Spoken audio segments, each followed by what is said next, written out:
Et si les paroles de Jésus cachaient beaucoup plus que la tradition chrétienne nous faisait croire? Imaginez qu'en plus des paraboles connues et des sermons enregistrés dans les évangiles officiels, il y avait une connaissance approfondie, réservée uniquement à ceux qui étaient vraiment prêts à le recevoir.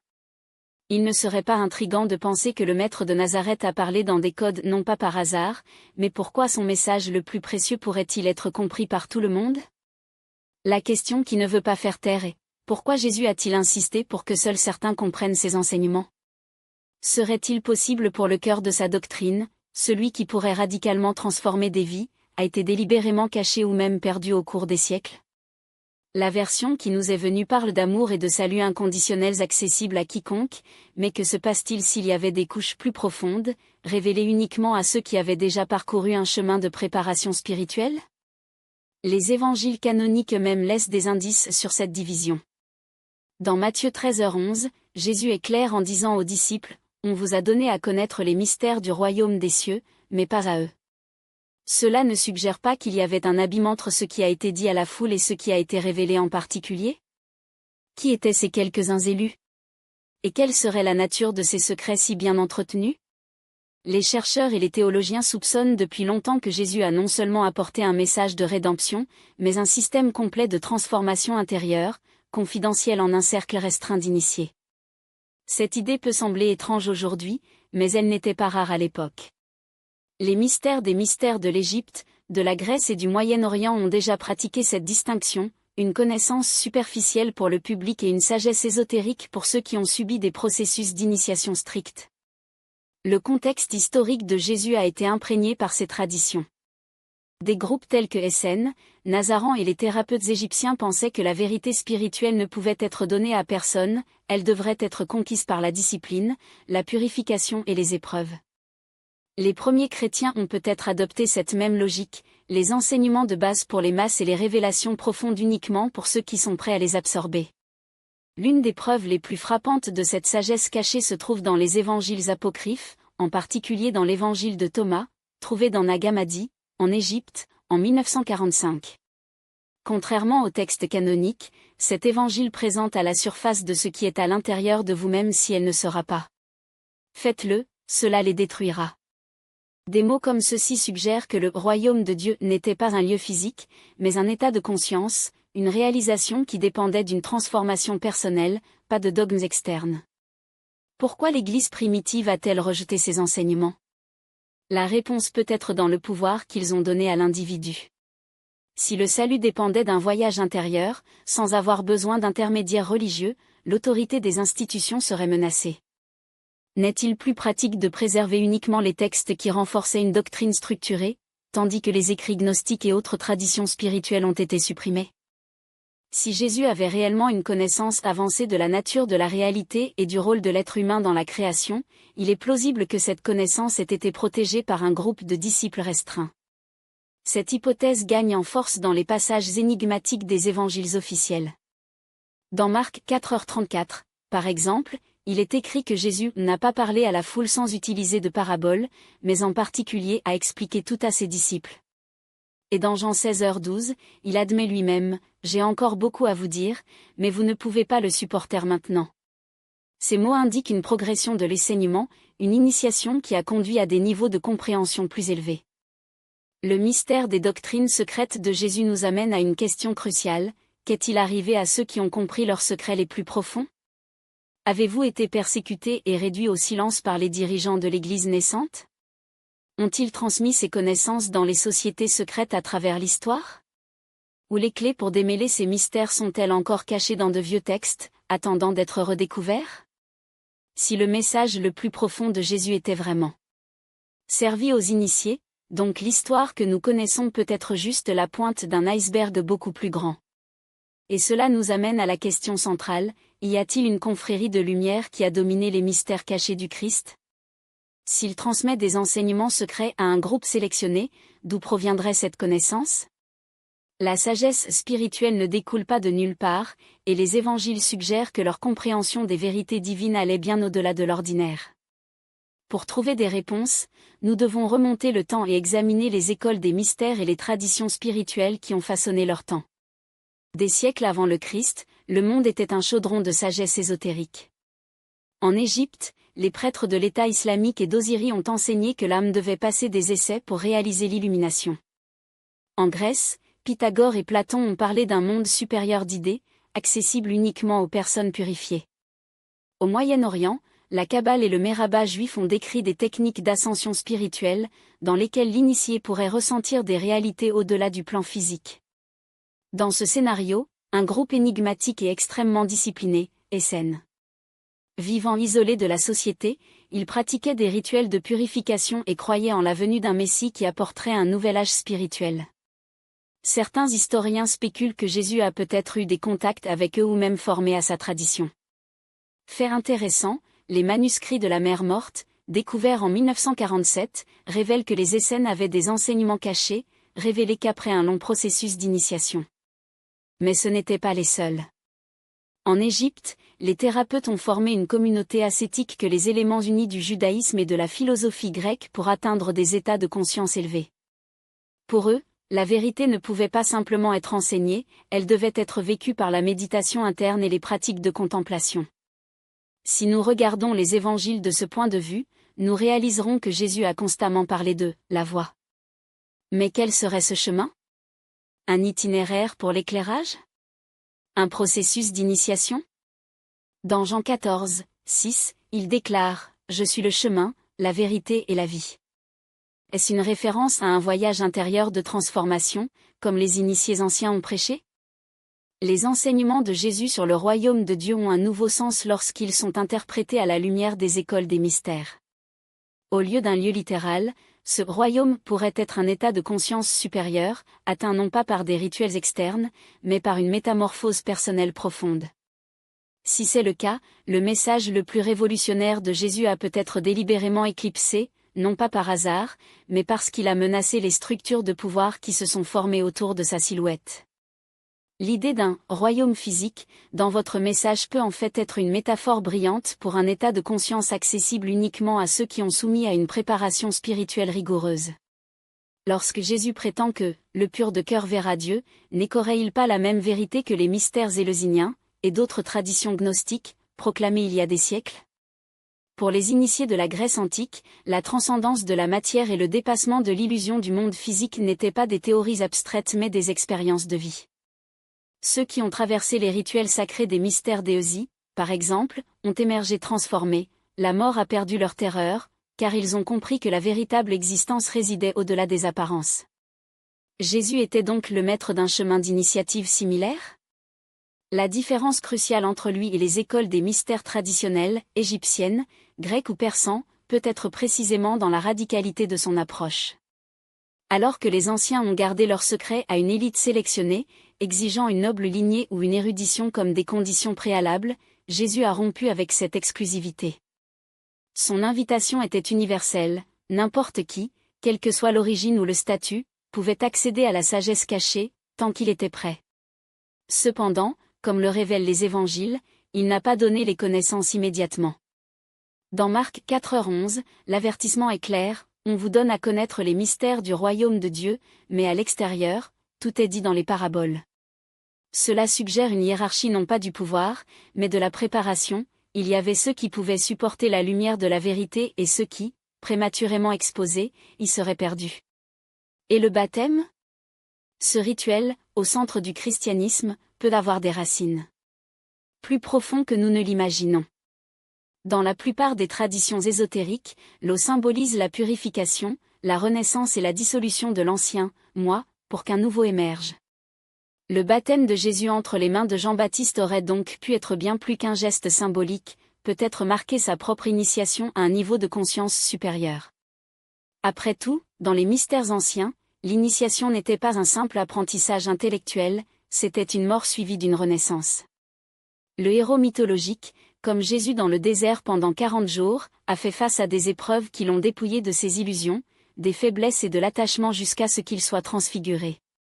Si Jésus était en effet un maître des mystères, son message allait au-delà de la fondation d'une religion, il a offert un chemin de libération de l'âme, exigeant non seulement la foi mais une métamorphose intérieure. Mais voici la question inévitable, s'il y avait une connaissance réservée aux initiés, où est-il allé? A-t-il été conservé par un cercle secret de disciples? Ou a-t-il été effacé de l'histoire par ceux qui ont cherché à contrôler le récit du christianisme? La réponse peut être dans les évangiles apocryphes, des textes interdits et marginalisés, mais gardez les échos de la sagesse oubliée du Christ. Parmi eux, l'évangile de Thomas, découvert à Nag Hammadi en 1945, ne se démarque pas comme une biographie, mais comme un ensemble de 114 attribués à Jésus, transmis secrètement à certains disciples. Son ton est sans équivoque gnostique et initiatique, le salut ne vient pas de la foi aveugle, mais de la connaissance intérieure. L'un de vos passages les plus percutants est le suivant: si vous faites ce que vous avez en vous, cela les sauvera. Si vous ne les détruira pas. Il n'y a aucune promesse de rédemption externe ici, mais un appel urgent à l'illumination personnelle. Un autre texte révélateur est l'évangile de Philippe, qui dévoile les sacrements non pas comme des rituels vides, mais comme des portails pour une transformation spirituelle. Le baptême, l'Eucharistie, tout serait une représentation symbolique d'un processus interne, aligné sur les pratiques des écoles de mystère, où le rituel a servi d'outil pour élever l'âme. Et puis nous avons atteint l'un des points les plus controversés, le rôle de Marie-Madeleine. Dans l'évangile de Marie, elle n'est pas une simple adepte, mais une disciple qui a compris Jésus pour que les autres échouent. Dans un dialogue tendu, Pierre demande pourquoi Jésus lui aurait condamné aucun enseignement partagé avec le reste du groupe. La réponse de Marie est franche: il l'a choisie parce qu'elle était prête à recevoir la vérité la plus profonde. Fait-elle donc partie d'un cercle intime d'initiés? Gardien d'une sagesse que l'Église a ensuite travaillé pour effacer?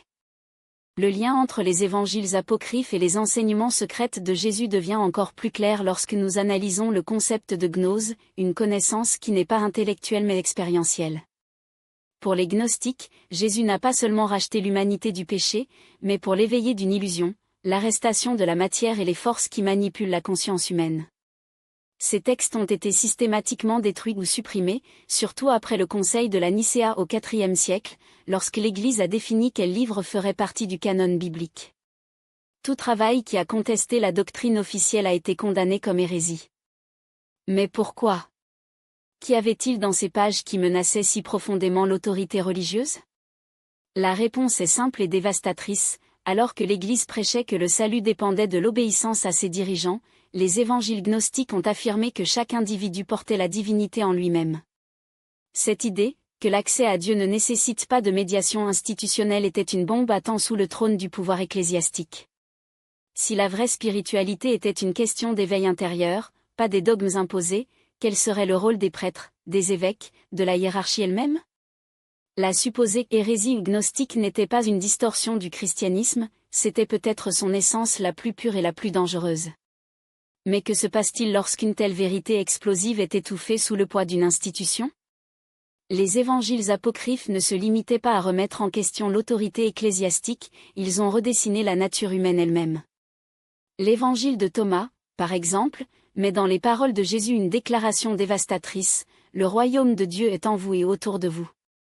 Ce n'est pas un paradis lointain, accessible uniquement par les rituels intermédiaires sacrés, mais d'une réalité immanente, aussi près de son souffle. Cette idée n'a pas seulement contesté la notion de ciel transcendante comme récompense future, il a dissous la nécessité même d'une Église comme un pont entre l'homme et le divin. Et il y en avait plus. Ces textes ont ouvertement parlé de quelque chose que la théologie officielle n'oserait jamais admettre: la réincarnation. À Pistis Sophia, Jésus décrit les cycles de naissance et de renaissance, suggérant que l'âme parcourt de multiples existences jusqu'à ce qu'elle atteigne la pleine illumination. C'était une vision alignée sur les traditions millénaires de l'Est, comme l'hindouisme et le bouddhisme, mais complètement incompatible avec le dogme qui a été consolidé en Occident.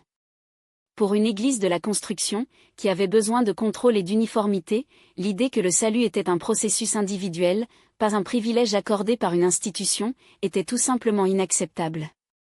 Si nous observons ces évangiles interdits comme des fragments de la même mosaïque, il y a un Christ radicalement différent de nous, de celui peint par la tradition. Pas un maître moral ou un sauveur passif, mais un initiateur, quelqu'un qui a révélé des vérités cachées uniquement à ceux qui se préparent à les comprendre. Si ces enseignements étaient si profonds, si transformateurs, pourquoi ont-ils disparu? Avez-vous été supprimés pour toujours ou survivre quelque part, camouflés entre les siècles? La réponse est dans le sang versé au début des siècles du christianisme. Alors que l'Église se leva comme une forteresse de pouvoir, ceux qui ont gardé la connaissance ésotérique de Jésus ont été chassés sans pitié. Ce n'était pas un débat théologique, mais une guerre pour l'âme de la foi. Les gnostiques, qui prêchaient le salut par la gnose, les connaissances intérieures, ont été les premiers à tomber. Pour eux, la divinité n'était pas un prix à accorder par les évêques, mais une étincelle endormie dans chaque être, espérant être éveillé. Cette vision menaçait la raison même pour laquelle il existe une hiérarchie ecclésiastique qui se nourrissait de la dépendance des fidèles.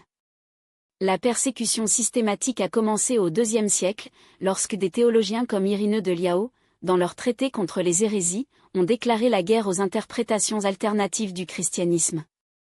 Il n'y avait pas de place pour la diversité, une seule vérité était autorisée et toute déviation était une menace pour être éradiquée. Mais c'est au IVe siècle, avec la montée de Constantin, que le coup final a été libéré. L'empereur a non seulement adopté le christianisme en tant que religion officielle, il a choisi quel christianisme serait officiel. Dans le Conseil de Nicéa, en 325 après J.C., les dirigeants ecclésiastiques ont défini les dogmes acceptables, condensés dans la croyance de Nicène. Tout ce qui a fui ce moule était l'hérésie. Et les évangiles gnostiques ? Condamnés au feu. Les manuscrits ont été détruits, décimés entiers des communautés et ceux qui ont refusé de s'incliner devant l'autorité de l'Église ont été confrontés à la mort ou à l'exil. Les textes qui survivent aujourd'hui, comme les codices de Nag Hammadi, cachés pendant des siècles dans des pots en argile, sont des témoignages silencieux d'une foi qui a été presque effacée. Mais les gnostiques n'étaient pas les seules cibles. Des siècles plus tard, les cathares, avec leur croyance en un dieu dualiste et leur rejet de l'Église corrompue, ont subi le même sort, exterminés par l'Inquisition au XIIIe siècle. Et les Templiers ? Malgré leur façade militaire, il existe des preuves qu'ils ont gardé les connaissances ésotériques incompatibles avec l'orthodoxie. L'accusé d'hérésie a été anéanti au XIVe siècle par Philippe IV de France, avec la complicité du pape Clément V. S'il y avait une lignée d'initiés qui ont préservé les enseignements secrets de Jésus, l'histoire le montre clairement, ils ont été persécutés sans répit. Mais pourquoi ? Parce que cette connaissance a donné un pouvoir dangereux, pour rendre l'individu libre. La vision mystique du christianisme ne parlait pas d'un royaume céleste lointain, mais d'un état de conscience.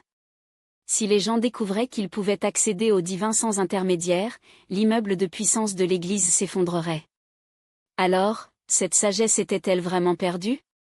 Ou survécue dans l'ombre, transmise par des sociétés initiatrices telles que les Rosicruciens ou les maçons ? Certains soutiennent que des fragments de cet héritage ont persisté, codés dans des symboles, des rituels et des textes hermétiques. Dans l'affirmative, la question qui demeure est, qu'est-ce que l'Église a caché, et pourquoi, à ce jour, cette vérité hante toujours les fondements du christianisme ? Les ordres ésotériques du Moyen-Orient. Vivez cette tradition, en la transmettant uniquement à ceux qui dignent des mystères du Christ. Bien que l'histoire officielle les ait supprimés, ils n'ont jamais été complètement détruits. Ils persistent, émergeant dans des manuscrits redécouverts, dans des symboles cachés dans l'architecture des cathédrales anciennes, et dans des enseignements préservés dans les traditions spirituelles de l'Occident et de l'Est. Si Jésus était, en fait, un maître des mystères, son message peut encore être caché, attendant d'être déchiffré par ceux qui ont des yeux à voir et des oreilles à entendre. Mais pour comprendre ces connaissances, vous devez suivre les indices laissés par ceux qui ont été réduits au silence. Et ici, nous arrivons à l'un des aspects les plus controversés de ces doctrines cachées, le rôle de Marie-Madeleine. Son histoire a été déformée au cours des siècles, mais de nouvelles découvertes suggèrent que son importance était beaucoup plus grande qu'elles nous ont fait croire. Pendant des siècles, elle a été décrite comme un simple adepte de Jésus, ou pire, comme un pécheur. Cependant, ce point de vue n'est pas seulement une simplification brute de sa véritable signification, il peut s'agir d'une manipulation historique délibérée pour cacher son réel rôle dans la tradition chrétienne. Qui était Marie-Magdalène, après tout ? Était-ce un initié dans les mystères cachés du Christ ? Quoi de plus, le gardien d'une connaissance interdite, si puissante qu'il devait être effacé de l'histoire ? Dans les évangiles canoniques, Marie-Madeleine apparaît plusieurs fois, mais son rôle est relativement discret. Cependant, lorsque nous analysons les évangiles apocryphes, leur présence gagne une dimension beaucoup plus importante. Dans l'évangile de Marie, découvert au XIXe siècle, il y a une scène révélatrice. Pierre, l'un des apôtres les plus influents, se demande pourquoi Jésus aurait confié des enseignements spéciaux à une femme. Accusé par sa proximité avec le Maître, il suggère que de tels secrets n'auraient pas dû lui être révélés. Maria répond fermement, « Mon Maître m'a dit des choses que vous n'aviez pas compris, parce que vos cœurs sont fermés. » Ce dialogue est explosif. Non seulement Jésus a partagé des enseignements cachés, mais aussi que Marie-Madeleine était la seule parmi les disciples qui les a pleinement compris. Et cela nous amène à une question inquiétante, si ce n'était pas un disciple commun, mais l'un des initiés les plus avancés dans les mystères du Christ. De retour aux évangiles canoniques, nous trouvons un détail essentiel qui corrobore cette théorie. Marie-Madeleine a été la première personne à voir Jésus après la résurrection. Dans Jean 20h16, lorsqu'elle le trouve, il l'appelle par son nom et lui demande d'apporter le message aux disciples. Mais pourquoi Jésus a-t-il choisi de se révéler d'abord à elle? Si Peter était le chef de l'Église naissante et Jean le disciple bien-aimé, pourquoi Magdalène était-elle le témoin privilégié de l'événement le plus important du christianisme? La réponse peut être dans les traditions des écoles des mystères. Dans plusieurs doctrines ésotériques anciennes, les maîtres ont commencé leurs disciples les plus préparés dans des secrets qui ont transcendé la compréhension commune, et souvent ces disciples étaient des femmes. En Égypte, par exemple, les prêtresses de l'État islamique avaient une connaissance spirituelle profonde et étaient responsables de la transmission de rituels sacrés. Dans la tradition gnostique, la sagesse était souvent personnifiée comme la divine féminine, représentant l'union entre la connaissance et l'intuition. Si Marie-Madeleine était, en fait, initiée dans les mystères de Jésus, cela expliquerait non seulement son importance, mais aussi pourquoi son image a été si déformée au cours des siècles. Au VIe siècle, le pape Grégoire que j'ai officiellement décrété qu'elle était une prostituée, fusionnant sa silhouette avec celle des autres femmes mentionnées dans les évangiles. Cette « erreur » ou manipulation intentionnelle a servi à saper votre autorité spirituelle. Après tout, si Magdalène était considérée comme une femme de réputation douteuse, sa voix serait facilement décrite. Mais qu'aurait-elle appris exactement de Jésus? L'Évangile de Philippe, un autre texte gnostique trouvé dans Nag Hammadi, le mentionne encore plus controversé, il l'appelle « compagnon de Jésus », disant qu'il l'aimait plus que d'autres disciples et qu'il l'embrassait souvent dans la bouche. Certains chercheurs interprètent ce passage comme un symbole de la transmission spirituelle, le baiser comme une métaphore du transfert de la connaissance sacrée, commun dans les traditions initiatrices. D'autres, cependant, croient que cela suggère une relation beaucoup plus intime que l'histoire officielle. S'il y avait une lignée cachée liée à Marie-Madeleine, son importance a peut-être été beaucoup plus grande que ce que nous ne l'imaginions. Il y a des théories selon lesquelles elle a conduit cette connaissance en France, où elle aurait instruit des disciples secrets et commence une tradition spirituelle qui est restée cachée au cours des siècles, des croyances particulièrement populaires entre les cathares et les templiers, qui le vénéraient différemment de l'Église catholique. Fait intéressant, il y a des églises et des cathédrales en Europe qui l'honorent dans un énigmatiquement, ce qui suggère que certains ordres spirituels ont préservé son véritable rôle dans le christianisme ésotérique. L'un des exemples les plus fascinants est la chapelle Saint-Baume de France, où Maddalena aurait passé ses dernières années en tant qu'ermite dans une grotte.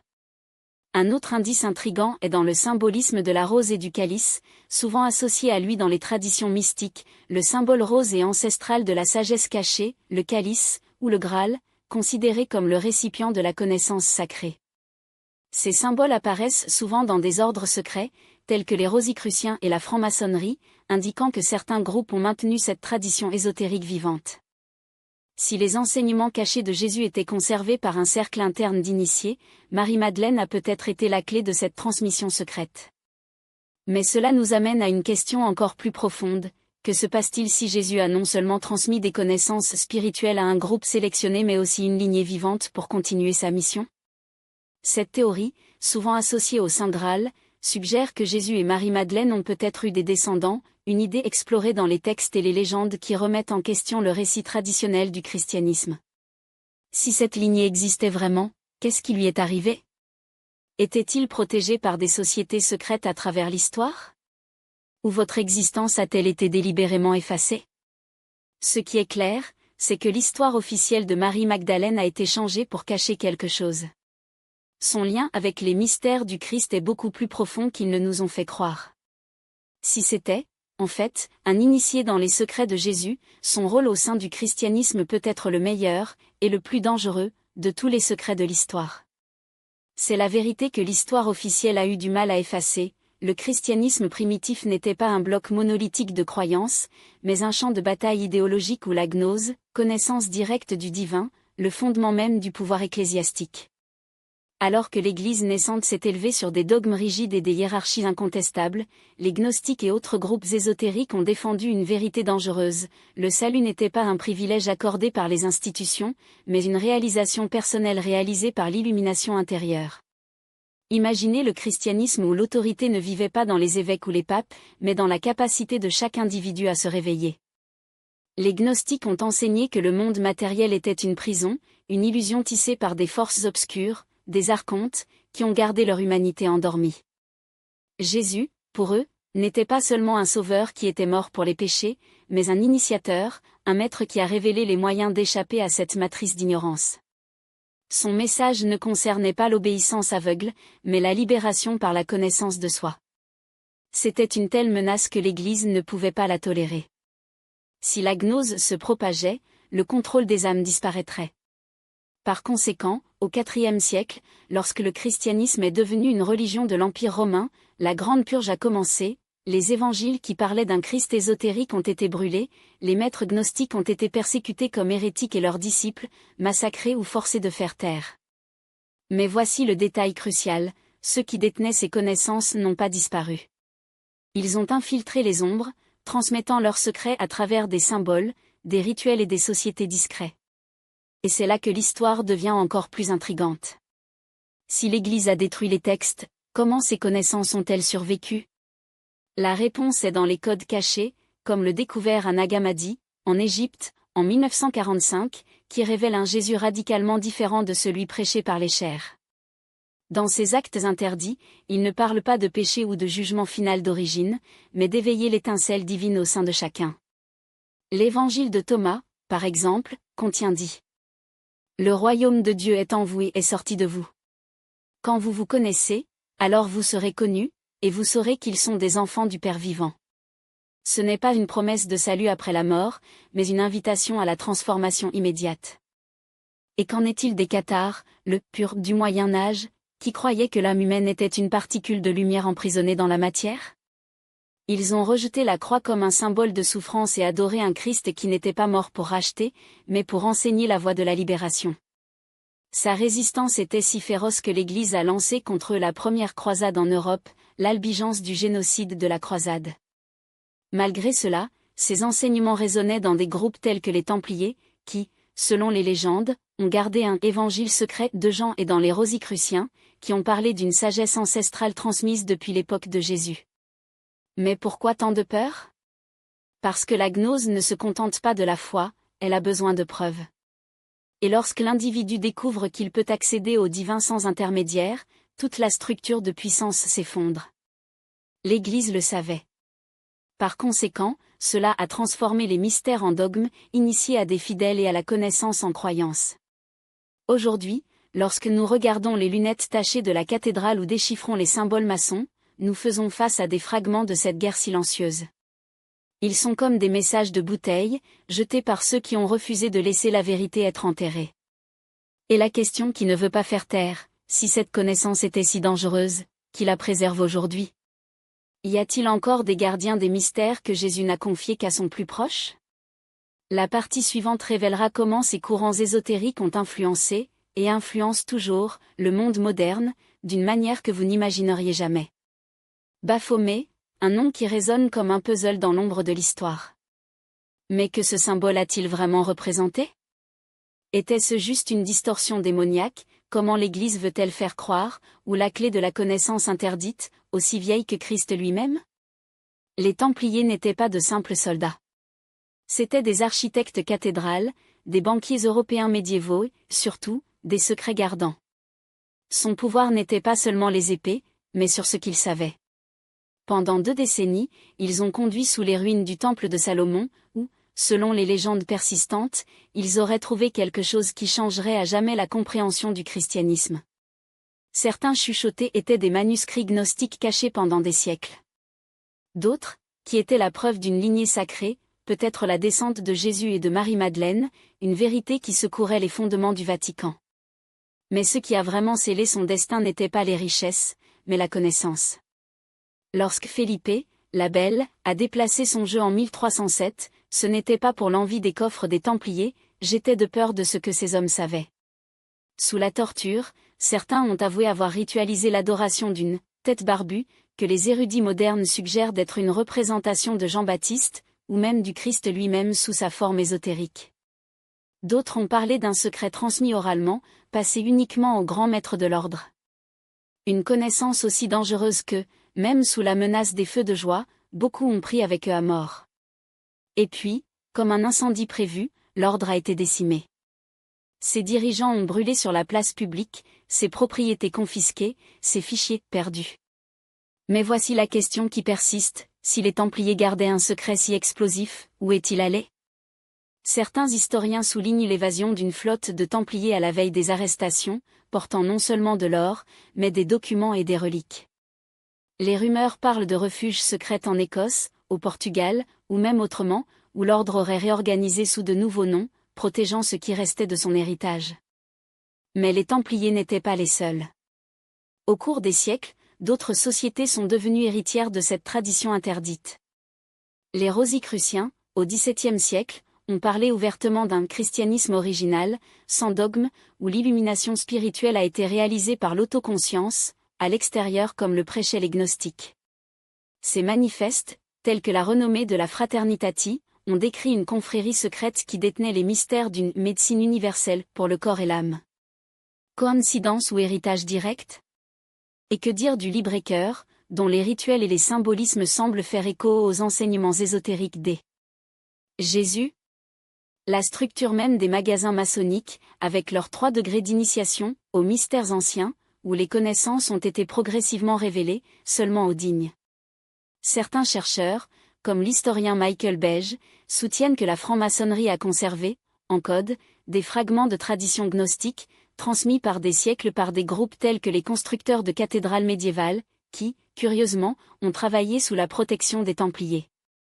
Mais peut-être que les liens les plus intrigants sont dans les Essénes, la secte juive dont beaucoup croient que Jésus faisait partie. Les rouleaux de la mer morte, découverts en 1947, ont révélé que ce groupe pratiquait des baptêmes de purification, vivait dans des communautés ascétiques et étudiait les textes sacrés à la recherche de la gnose, ou de la connaissance directe de Dieu. Jésus était-il un Essène ? Et si oui, qu'est-ce que cela signifie dans les enseignements qu'il a vraiment transmis ? Ici, nous arrivons au cœur de la question, si ces courants ésotériques ont réellement préservé les mystères du Christ, où sont-ils aujourd'hui ? Cachés dans les archives secrètes du Vatican, parmi les plus hauts degrés de franc-maçonnerie, ou dans les bibliothèques privées des ordres initiatrices, il y a toujours ceux qui détiennent les clés d'une spiritualité sans intermédiaire. Qu'est-ce que Jésus a enseigné à ses disciples les plus proches ? La prochaine révélation montrera comment ses fils cachés tissent une intrigue qui relie les Templiers aux Illuminati, les Rosicruciens au mystère du Graal, et comment, même aujourd'hui, ces connaissances peuvent être plus accessibles que nous ne l'imaginons. Préparez-vous, la recherche du vrai message du Christ est sur le point de suivre un cours qui défiera tout ce que vous pensez savoir sur la religion, le pouvoir et l'illumination. Derrière les murs de l'histoire officielle, certains historiens osent suggérer que les Templiers n'étaient pas seulement des guerriers, mais des gardiens d'un secret capable de secouer les fondations de l'Église.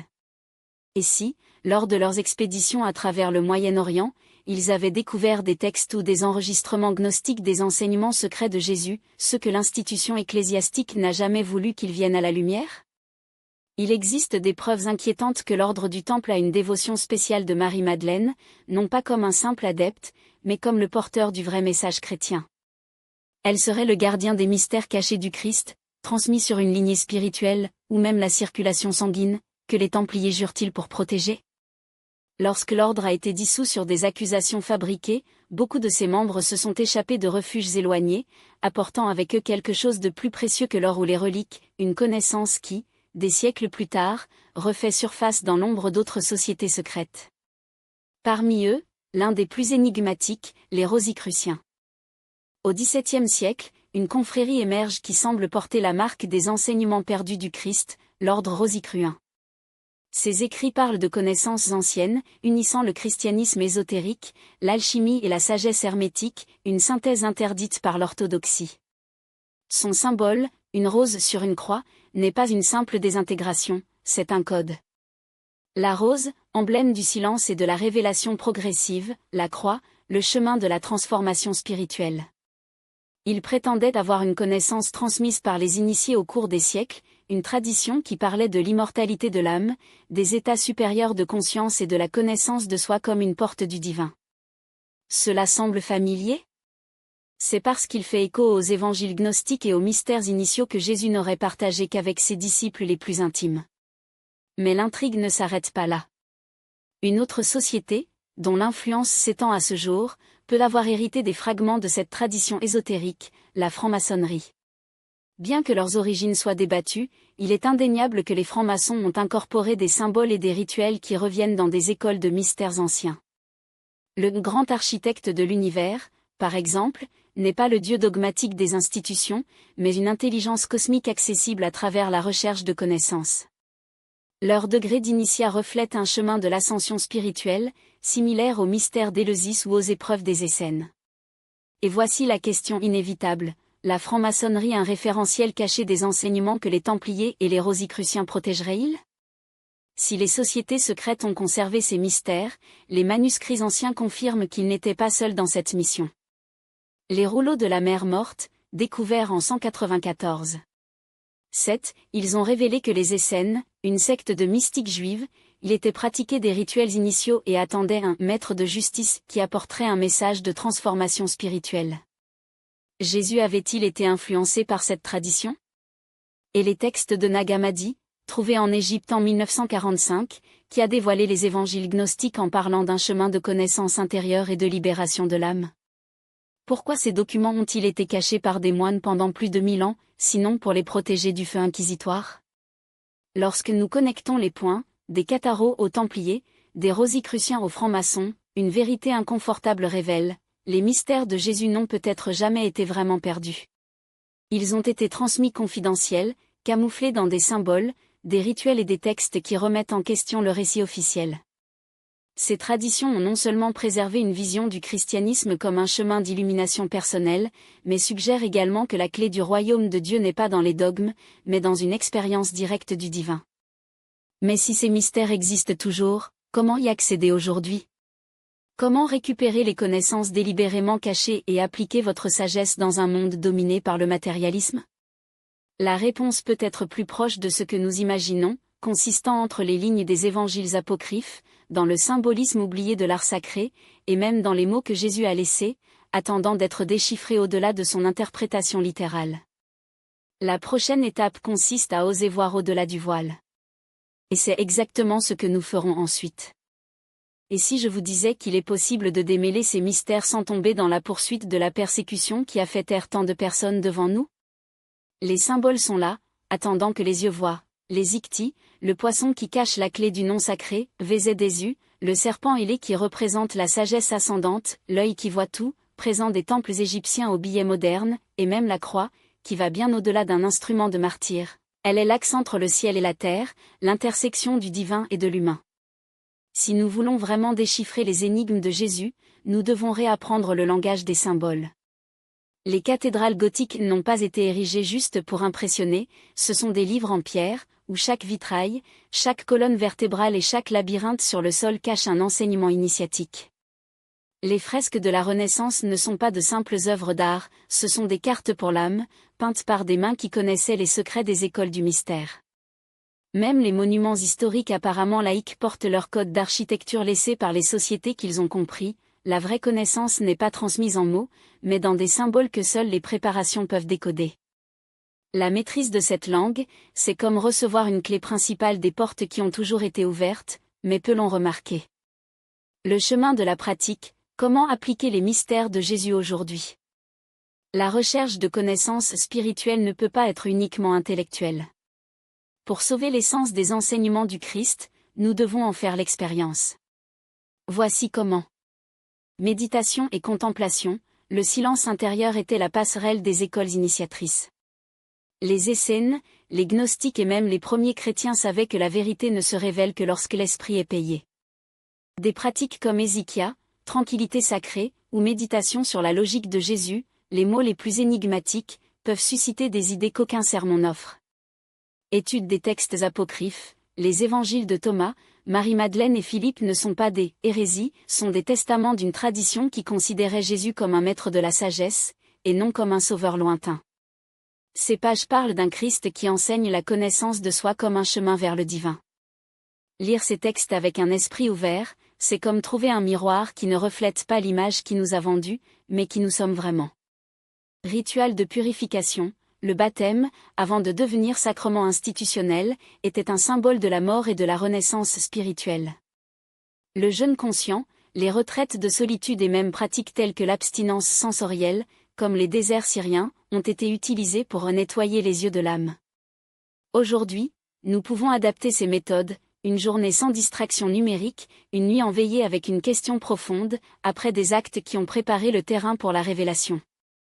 Travailler avec des symboles et la géométrie sacrée, les symboles ne sont pas de simples dessins, ce sont des portails. La fleur de la vie, le calice, le dove, chacun porte une fréquence qui, lorsqu'elle est méditée, peut faire conscience. Jésus a parlé dans les paraboles parce qu'il savait, la vérité n'est pas imposée, éveillée. Question, réfléchissant et recherche en vous, les outils pour accéder à ces connaissances. Développement de l'intuition, Jésus n'a pas trouvé de religion, a-t-il suscité la gnose, la connaissance intérieure. Cultivant l'intuition, à travers des rêves lucides, une écriture automatique ou tout simplement à apprendre à faire confiance à ces chuchotements, qui viennent du silence, est de renouer avec la voix qui lui entendait, celle du Père ou, comme les gnostiques, le selon le plus élevé. L'avenir des mystères du Christ, la révélation finale. Nous vivons une époque sans précédent. Les manuscrits de Nag Hammadi, cachés pendant des siècles, n'ont été redécouverts qu'en 1945. Les rouleaux de mer morte, stockés dans des pots en argile, s'attendaient au bon moment pour revenir à la lumière.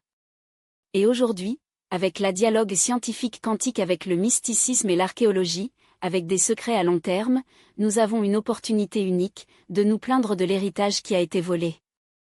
Les mystères du Christ n'ont jamais été de peur, de culpabilité ou de soumission.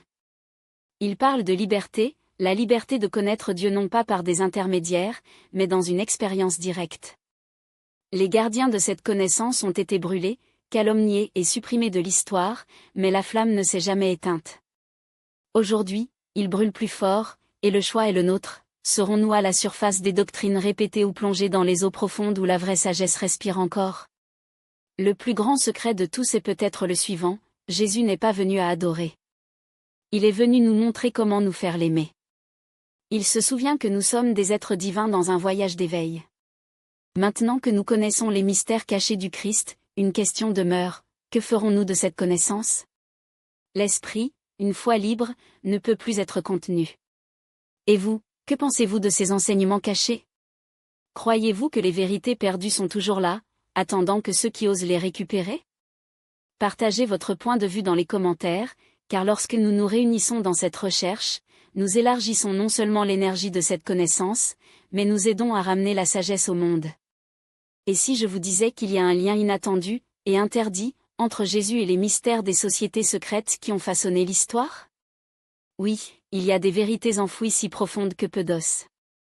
Cliquez sur la vidéo sur votre écran maintenant et lancez-vous dans la prochaine étape de ce voyage, les Illuminati et Jésus, la vérité cachée que personne ne veut que vous sachiez. Jusque-là. La vérité est plus proche que vous ne le pensez.